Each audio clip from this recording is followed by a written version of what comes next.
வணக்கம் ஆபிரகாம். கிருஷ்ணகிரி மாவட்டம் அகரம் அருகே உள்ள சோப்பனூர் கிராமத்தில் செயல்பட்டு வரும் அரசு உயர்நிலைப் பள்ளியில் நடைபெற்ற ஆண்டு விழாவில் சாதி ரீதியான பாடல் மற்றும் ஒரு கட்சியின் துண்டு போட்டுக்கொண்டு மாணவர்கள் நடனமாடிய சம்பவம் பரபரப்பை ஏற்படுத்தியது.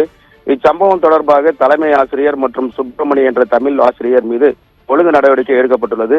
இச்சம்பவம் குறித்து 7 நாட்களுக்குள் விளக்கம் அளிக்குமாறு மாவட்ட முதன்மை கல்வி அலுவலர் பொறுப்பு முனிராஜ் உத்தரவிட்டுள்ளார். 3 நாட்களுக்கு முன்பு இந்த பள்ளியில் ஆண்டு விழா நடைபெற்றது. இந்த விழாவில் மாணவர்களின் கலை நிகழ்ச்சியான சிலம்பம், கவிதை மற்றும் நாடகம் உள்ளிட்டவை நடைபெற்றன. இந்த நிலையில் மாணவர்களின் நடன நிகழ்ச்சியில் படையாச்சி என்ற பாடலுடன் சாதி காட்சியை முன்னிறுத்தியும் கட்சியின் துண்டை மாணவர்கள் கழுத்தில் போட்டுக்கொண்டு நடனம் ஆடியது தெரிய வந்தது. இதனை கண்ட பள்ளியில் படித்து வரும் மற்றொரு தரப்பு மாணவர்களும் பெற்றோர்களும் கடும் எதிர்ப்பு தெரிவித்தனர். இதனால் அன்று சிறிது நேரம் சலசலப்பு ஏற்பட்டது.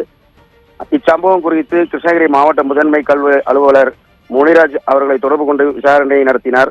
இதன் பின்னர் தலைமை ஆசிரியர் மற்றும் பள்ளியின் தமிழ் ஆசிரியர் சுப்பிரமணி ஆகிய இருவர் மீதும் நடவடிக்கை எடுக்கப்படும் என தெரிவித்துள்ளார்.